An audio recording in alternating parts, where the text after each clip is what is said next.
Selamat malam teman-teman semua. Assalamualaikum warahmatullahi wabarakatuh. Selamat datang di channel Kak Bud ya.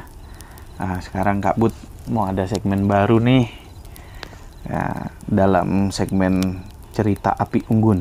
Ceritanya tuh bersama Kak Bud. Segmen ini saya sendiri, Kak Bud. Saya akan membawakan cerita-cerita atau kisah-kisah dari berbagai genre ya, yang bisa saja mistis, bisa sedih, bisa cerita tentang kesuksesan, kegagalan, keluarga, persahabatan, dan kasus-kasus yang terjadi di sekitar kita. Baik, semoga kalian bisa menyimak dan memberikan kritik dan masukan untuk segmen baru ini agar Kak Bud bisa lebih menghibur para subscriber dan para pemirsa yang menyimak channel ini. Ya, baik, kita mulai aja ceritanya nih. Cerita ini saya dapatkan dari istri saya sendiri. Itu cewek manis yang sering saya ajak ngevlog, saya sering ajak makan. Nah, saya dapat cerita orisinil langsung dari beliau. Istri saya ini dapat cerita dari seseorang yang dia kenal langsung. Nah, orang inilah yang mengalami kejadian ini. Jadi ini berasal dari kisah nyata ya. Latar cerita ini berlatar di sebuah mall yang sangat besar di Provinsi Banten. Nah, mallnya ini ada di tengah-tengah perumahan yang besar pula.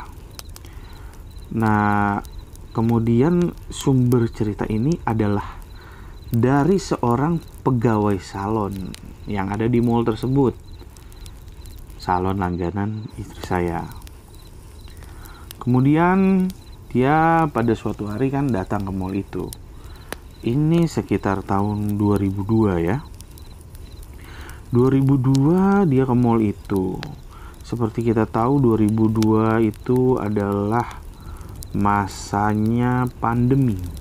Corona menyerang di mana-mana, internasional, bahkan Indonesia pun tidak luput dari serangan pandemi tersebut. Nah, pandemi ini dari berbagai macam efeknya tentu membuat perdagangan dan mal-mal menjadi sepi. Mal yang sepi ini mempengaruhi jam buka mal tersebut. Maka karena jam bukanya dibatasi, masuknya pakai sertifikat dan macam-macam, akhirnya menyebabkan mal menjadi sepi. Nah, di mal yang sepi ini ada cerita-cerita unik yang bisa kita gali lagi. Dalam mall sepi ini terdapat sebuah salon langganan istri saya, seperti saya bilang tadi, yang masih buka. Dia masih aktif melayani orang-orang, tapi jangan perjanjian. Kita nggak bisa datang langsung ditangani. Kadang dia harus dengan perjanjian via WhatsApp, karena pertama karyawannya terbatas dan jam buka mallnya pun dibatasi. Nah, maka setelah berjanjian dengan WhatsApp, istri saya datang. Nah, di sini istri saya datang telat sebenarnya, tapi nggak sore-sore banget sih, jam 5 sorean lah. Jadi mbaknya tetap nunggu istri saya karena dia sudah janjian. Nah, dia cerita, sebut saja mbak salon ini Mbak Angel ya. Nah, Mbak Angel ini cerita bahwa istri saya adalah customer terakhir dia hari itu. Padahal jam saat itu masih jam 5 sore seperti sudah saya jelaskan, tapi dia udah gak terima pelanggan lagi. Pelanggannya itu udah, kalau ada yang datang pun dia akan jadwalkan di jam lain, hari lain. Kemudian Angel lanjut cerita bahwa dia agak sedikit trauma untuk pulang malam dari kerjaan karena pernah satu kejadian janggal menimpa dia. Ya, jadi sambil dia nyalonin istri saya, dia bercerita. Dulu ya, berapa bulan lah, nggak dulu banget. Beberapa bulan lalu kejadiannya, dia pernah minta dijemput oleh suaminya. Setelah mendekati jam tutup mall, ya, dia menelepon suaminya tersebut. Istri kok, suaminya tersebut dia telepon. Kita sebut saja suaminya ini adalah Mas Anton ya. Nah, Mas Anton ini membalas WhatsApp dia dan berkata segera akan menjemput, mau jalan. Oke. Setelah mendapat konfirmasi dari suaminya, Mbak Angel ini kemudian segera beberes toko, salon untuk menutupnya. Kemudian dia bergegas jalan ke halte depan mall menunggu suaminya di depan halte. Setelah sampai di halte itu, Angel menunggu sambil berdiri. Nah, di halte ini kondisinya di sampingnya ada tukang Starling, atau itu biasa istilah kerennya untuk tukang kopi keliling. Ya, disebut Starling atau Starbucks keliling. Bukan Starbucks yang elit itu ya, tapi ini yang versi versi jelata, gelasan ya, yang isinya kopi saset. Yang biasa mangkal di samping halte tersebut. Waktu berlalu beberapa menit, namun Angel merasa ada yang janggal. Karena seharusnya suaminya ini udah sampai di sana beberapa menit yang lalu. Karena nggak jauh banget lah rumah dia. Namun ini sudah lama. Biasanya waktunya hampir bebarengan, bahkan sering suaminya tuh yang nunggu di halte. Jadi selagi Angel beberes, suaminya udah di halte, nunggu Angel untuk keluar. Mas Anton tadi ya, menunggu. Namun kali ini sudah lewat 15 menit. Anton belum ada penampakan kabar atau telepon kepada Mbak Angel.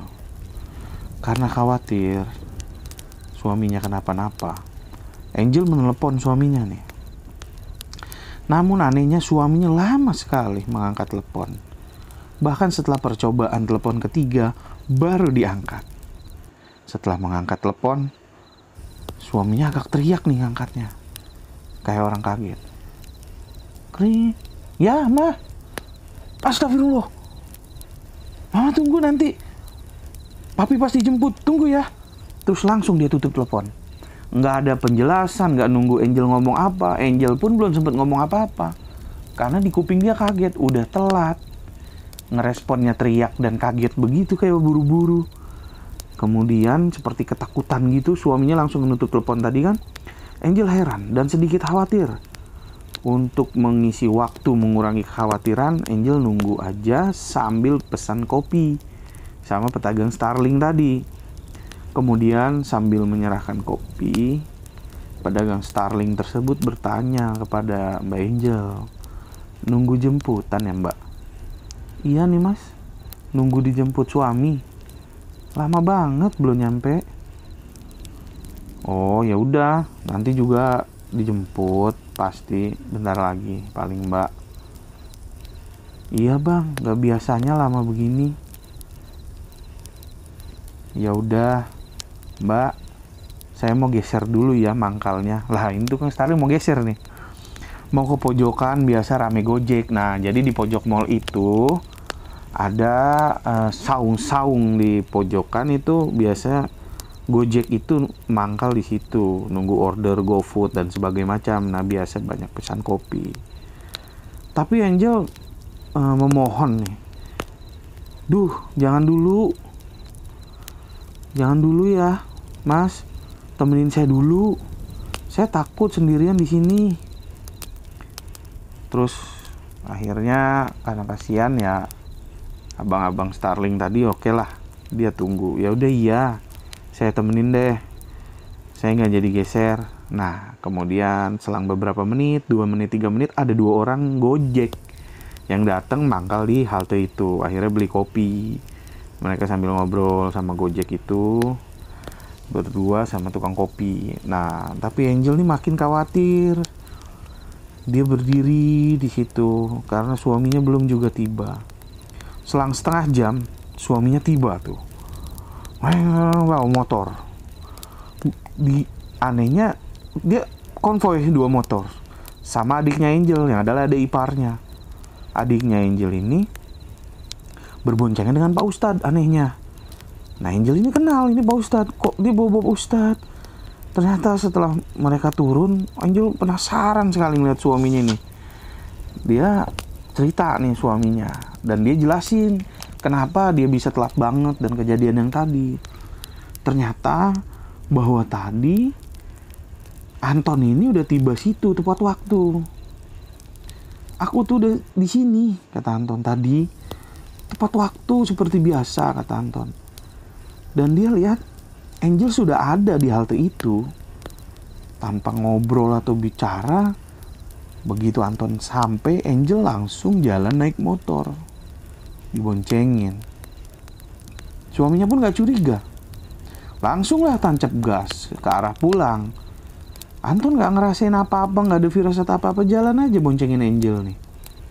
Namun di tengah jalan, telepon Anton ini bunyi terus. Akhirnya gak diangkat, karena memang mau arah pulang. Ntar aja lah di rumah, nanggung udah setengah jalan gitu. Nah, akhirnya Anton nepi. Tapi karena bunyi terus, Anton nepi. Dia langsung angkat tanpa lihat itu siapa yang nelpon apa. Langsung dia pencet, angkat, taruh telinganya. Terus begitu dengar suara istrinya, halo, dia lihat teleponnya, itu istrinya yang telepon. Langsung dia nengok ke belakang, nggak ada siapa-siapa di jok belakang motornya. Dia langsung merinding bulu kuduknya, badannya kaku, gemeter. Sambil gemeter, dia pulang buru-buru langsung. Ya dia ngomong dulu tuh ke istrinya, ya tunggu pasti aja, langsung dia buru-buru pulang. Pikir dia mau udah cari Pak Ustadz lah. Cari backing nih langsung. Langsung cari backing. Dia nggak mikir, langsung jemput bininya ke halte karena dia takut ada apa-apa lagi. Akhirnya dia pulang dulu, ambil keputusan sendiri, jemput Pak Ustadz bersama adik iparnya, minta tolong untuk Pak Ustadz dibonceng.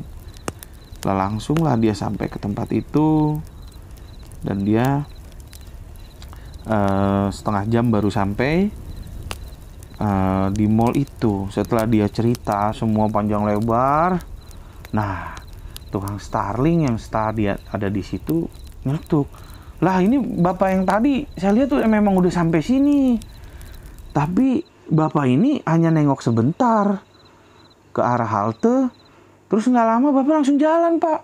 Lah berarti tadi itu yang diboncengin Anton siapa itu? Apaan itu?